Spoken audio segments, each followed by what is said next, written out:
Hey guys, a lot of people ask me how I pick my stocks and how I know which stocks to look at. So I'm going to go over all the filters that I use and the stock screening criteria that I use in this video. If you don't know what this tool is, you need to first watch my other video called Ultimate Screening Tool, Stock Screening Tool. This is Equity Feed and you need to have it. It's going to change your trading and it's free.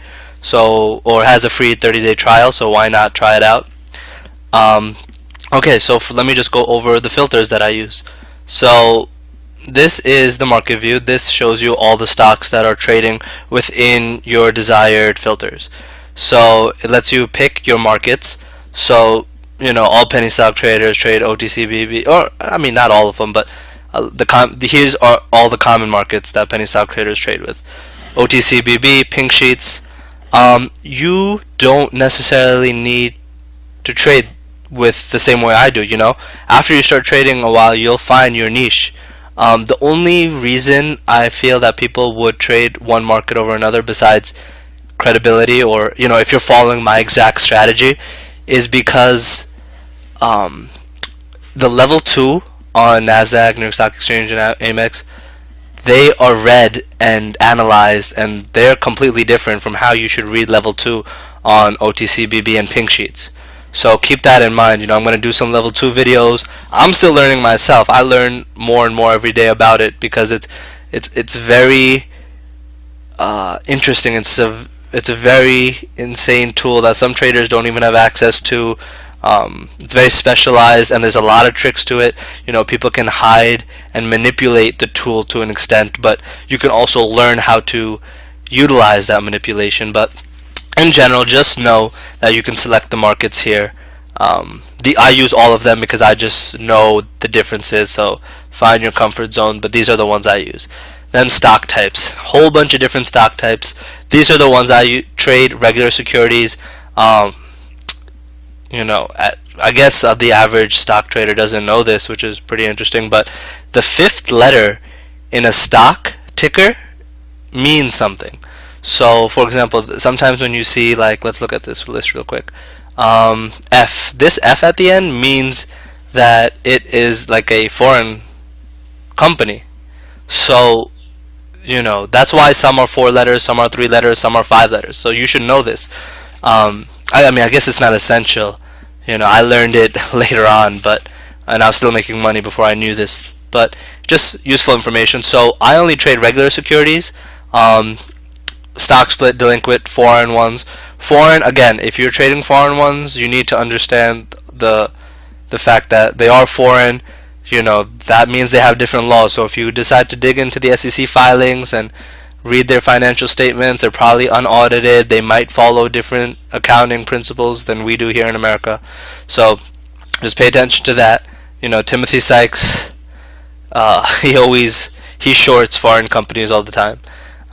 And then, so all of these, third convertible bond, voting trust shares, these are stock tickers that have different types of, financing going on. So that's why I don't trade them. I don't bother with them. I stick with these: bankrupt, foreign, delinquent, stock split, regular securities.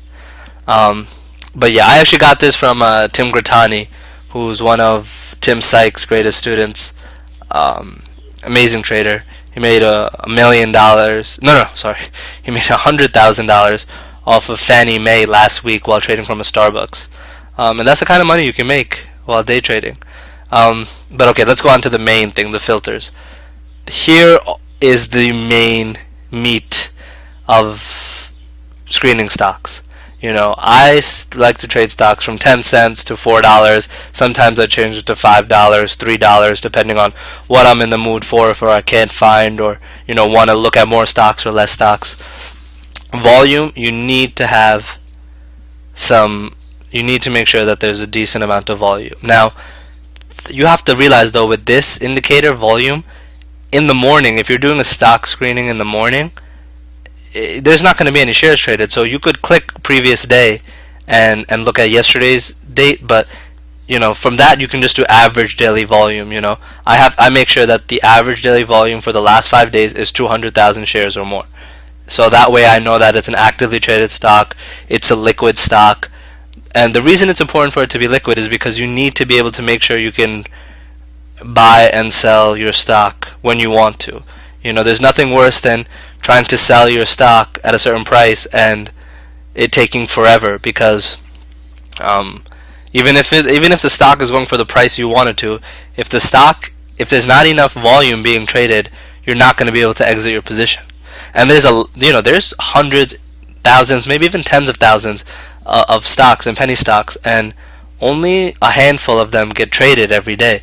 So you want to make sure that you're trading the ones that are actually being actively traded, because there's nothing worse than being stuck with the penny stock. So that's why average daily volume is important. This is the one that I run at the end of the day. So I need to make sure that day too, there was that much volume traded. Trades, again, this is important, and I would recommend that if you're smarter than me, which you all should be,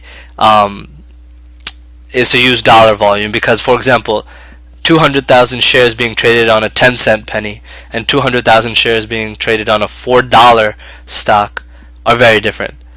But that's why I have this kind of to hedge myself. I need to make sure that there's at least 400 trades, buys and sell orders that were placed.